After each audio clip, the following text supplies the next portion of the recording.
Hello, fourth grade. This is Miss K, and we're on lesson 10 of our unit 5. We touched on this last lesson, but we're going to dive a little bit deeper and talk about weathering and erosion. So here is your vocab. Expand is a verb, and that means to get bigger. Contract is the opposite, so it's a verb that means to get smaller or to shrink. Ultimately is an adverb. See that ly telling us it's an adverb. That means finally or at the end of a process. Pepper, this is not the pepper that you put on your food. This is the verb pepper, and that means to sprinkle or cover. Deposit is a verb, to put or leave something in a certain place, and it can also be material that's left in a certain spot. Number 6 is state, which is a noun, and that is the condition of being a solid, liquid, or gas. So we talked about states of matter. A silt is a noun, and that is very small sediments that are moved by water. And then a canyon is a noun, and that is a deep valley with steep sides and often a stream or river flowing through. And here are two words that it's helping us pronounce. So we've got Yunnan and Shilin. All right, chapter 7, Earth's powerful forces of change. Our big question is, how do weathering and erosion continually, that means over and over, reshape Earth's surface? Have you ever dodged a pothole while riding your bike or skidded on grit that rain had washed in your path? Potholes and grit might seem like little more than bike riding hazards, yet they are evidence of two powerful forces at work. Weathering and erosion, as you read in chapter 6, are processes that drive the rock cycle. They break down rock into sediments and then move them to new locations. Together, weathering and erosion are slowly but steadily reshaping Earth's surface.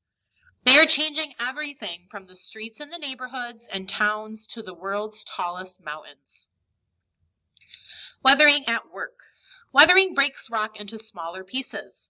Some of these tiny pieces combine with once living material to form topsoil. Other small pieces of rock collect as sediments. This breakdown of rock happens as they interact with air, water, and living things. There are two basic types of weathering: physical weathering and chemical weathering.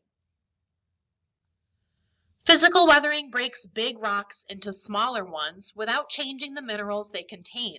Widely swinging temperatures cause physical weathering. For example, rocks in a desert bake during the day beneath the sun's scorching heat. As rocks get hot, they expand. At night, temperatures in the desert fall. As rocks cool down, they contract or shrink slightly. Expand, contract, expand, contract. This endless cycle gradually causes the rock's outer layer to crumble or flake off. Water also causes physical weathering. Water seeps into tiny cracks in rocks. If temperatures drop below freezing, the water turns to ice. Water expands as it freezes, pushing outward and enlarging the cracks. Geologists call this process ice wedging. Each time the water freezes, it opens the crack a little wider, and eventually the rocks split apart. Ice wedging is what makes potholes in streets too. Plants and animals also cause rocks to weather. Tree roots squeeze into the cracks in rocks. As the roots grow, they act like wedges, forcing the cracks wider and wider. Eventually, the rocks break apart. Badgers, chipmunks, and other animals burrow into cliffs and hillsides like tiny bulldozers. As they dig or tunnel into the ground, they push buried rock to the surface where most weathering takes place. So this is showing the cracks in the rock that can be caused. This is showing the roots causing crack in the rocks. It's growing through the rock. And then this is an animal that's burrowing through it and pushing that rock to the surface. So that was physical weathering. Think physical, it's changing its appearance. It's changing how it looks. It's not changing the actual rock. It's just breaking it, making it smaller, making it bigger. Now we're going to talk about chemical weathering, which breaks down rocks by changing the minerals they contain. Rain is a powerful chemical weathering force. As rain falls, it mixes with the gas carbon dioxide in the air. The result is acid rain. Acid rain is strong enough to dissolve some minerals in rocks. Once dissolved, the minerals easily wash away, weakening the rock. Acid rain very slowly carves some rocks into different shapes.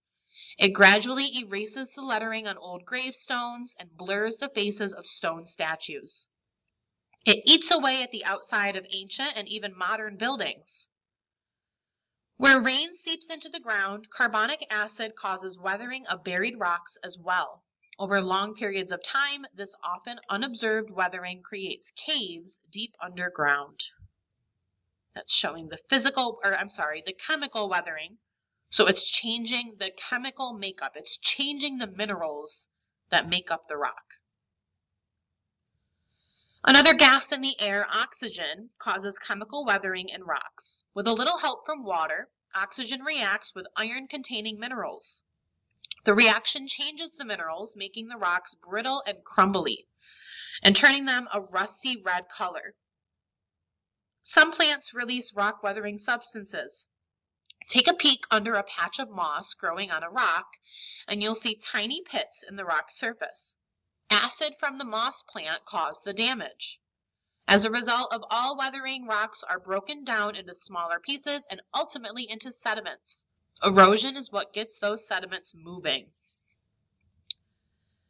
So this is a towering rock formation that's created by chemical weathering. And this is in China. It says some formations are tall as a 10-story building, and this is called the Shilin or the stone forest. So these different shapes were made by chemical weathering. So acid rain or chemicals from plants cause the rocks to change. Sediments on the move. Geologists describe erosion as any process or force that moves sediments to new locations. Wind, flowing water, moving ice, and gravity all transport sediments from place to place. These forces are the primary causes of erosion. Have you ever stood on a sandy beach on a windy day? Did you notice that gusts of wind sent sand flying past? When air moves quickly across the ground, it picks up sediments and carries them away. Powerful winds can carry sediments for hundreds, even thousands of miles. On the windy beach, did your skin sting as it was struck by blowing sand? Wind carrying sediments can act like a sand blasting machine to wear away rocks in its path. So this is showing how the sand, when it's carried by the wind, it can actually break down those rocks that they hit. And this is in Arches National Park in Utah. When wind-driven sand hits rock, it chips off tiny pieces. The wind then whisks the pieces away. Over time, this form of weathering can polish rock surfaces or pepper them with tiny holes. It can shape huge blocks of rock into delicate stone arches and lofty towers. Weathering and wind erosion can also leave massive boulders balanced on slim supports. Have you seen wind-carved rocks look like this? As wind slows down, the sediments it carries falls back to earth. They are deposited on land or in water. Where wind deposits sediments regularly, layers of sediment slowly build up, and over time, those layers may be transformed into sedimentary rock. So you can see the arch here that was created by the wind, by erosion. It says glaciers like this one in Alaska are powerful forces that can cause erosion. So here's the glacier. You can see the erosion that it caused. Like wind, water also causes erosion.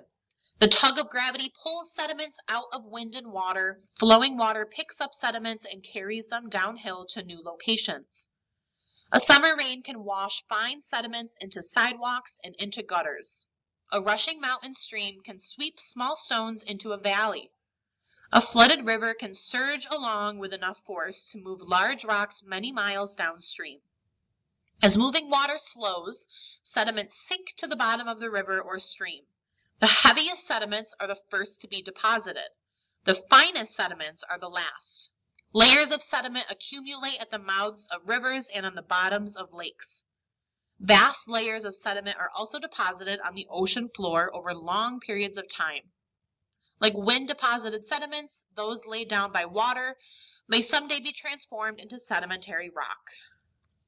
Water doesn't have to be in its liquid state to erode sediments. Glaciers are enormous masses of ice found in polar regions and near the top of tall mountains. Although ice is solid, glaciers do move. They flow very, very slowly downhill. As countless tons of ice creep over land or down mountainsides, they push, drag, and carry eroded sediments along. Moving glaciers also create sediments as they grind against rocks beside or below them. Glaciers are such powerful forces that they can carve huge U-shaped valleys through mountain ranges. When glaciers melt, they deposit the sediments that they have been carrying. About 20,000 years ago, glaciers covered large parts of North America, Europe, and Asia. As the climate warmed, the glaciers melted and retreated northward. They left behind massive deposits of sand, gravel, and silt, along with collections of rocks and boulders. You can still see these deposits as hills, mounds, and ridges on the landscape. Weathering and erosion work slowly. It takes a long time to see their effects. Given time, these processes reshape Earth's surface on a scale so large it's almost impossible to grasp. For example, the Grand Canyon in the southwestern United States did not exist when dinosaurs roamed North America. Wind, rain, and the Colorado River slowly created it. These forces cut and shaped the landscape into what it is today, one of the world's largest canyons. Millions of years ago, the Appalachian Mountains in eastern North America were a towering mountain range. The highest peaks might have been more than 20,000 feet above sea level. Weathering and erosion gradually wore the Appalachians down. Their highest point today is just 6,684 feet high. As permanent as mountains seem, weathering and erosion inevitably change them. Even Earth's tallest peaks, Everest in Asia, Aconcagua in South America, Africa's Kilimanjaro, and Europe's Mont Blanc, won't last. They will eventually be worn down by these endless geological processes, but don't worry, other geological processes are creating new mountains to take their place. Okay, a long chapter today. Number 1, topsoil and sediments are the result of blink, which is an example of physical weathering. Number physical, which is an example of chemical weathering. How are chemical and physical weathering similar? And then type in one reason that makes them different. True or false, wind also causes weathering and erosion. Sedimentary rocks are made up of blink. The text explains that the effects of weathering and erosion take place over time. So is weathering and erosion happening quickly or slowly? 9, flowing water causes erosion. 10, glaciers cause erosion. And 11, which is not an example of weathering, on pages 70 and 71.